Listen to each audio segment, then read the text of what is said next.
मतलब तेरा नायक मेरा नायक और टीपू मुसलमान तो नहीं हो सकता महान। मतलब अब ये विमर्श है, नया विमर्श है।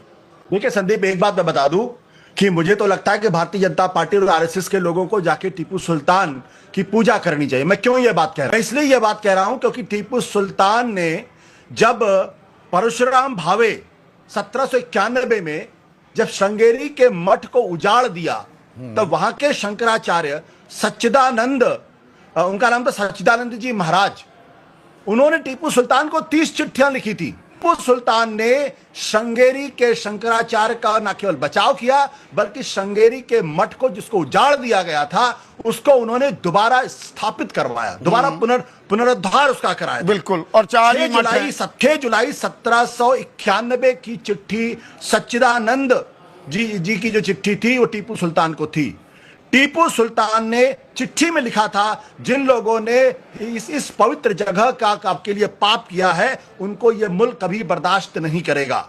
ये थे।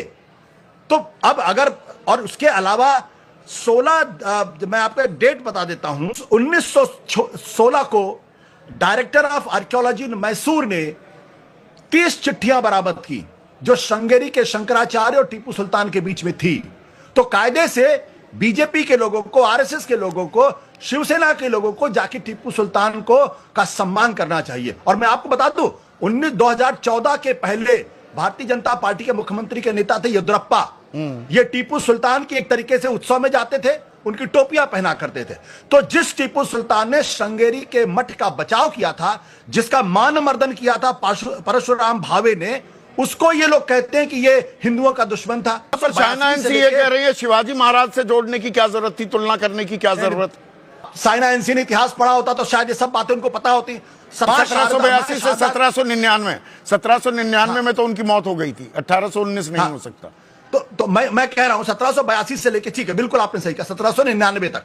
अब मां शारदा का जिसको डेसिक्रेशन किया गया था, उनके लिए सोने से जड़ी साड़ी भेजी, ब्लाउज भेजा था। ये थे टीपू सुल्तान। नहीं, ये तो विमर्श ही दूसरी दिशा में चला जाता है आशुतोष। अगर हम ये, कौन राजा था एक बता दे, कोई भी इतिहासकार की, अरे राजा, राजशाही चलती ही तलवार की नोक पर है। जब अपने घर वालों को मार मार कर गद्दी पर बैठा करते थे राजा, आम आदमी को तो वो काटते ही थे ना, वो हिंदू हो या मुसलमान। इसमें यह कहना कि जी मुसलमानों ने काटा हिंदुओं को, मानो हिंदू राजा हिंदुओं को काट ही नहीं रहे थे। मैं अकेला अशोका जो बाद में बुद्धिस्ट बन गए, कलिंग में क्या किया था?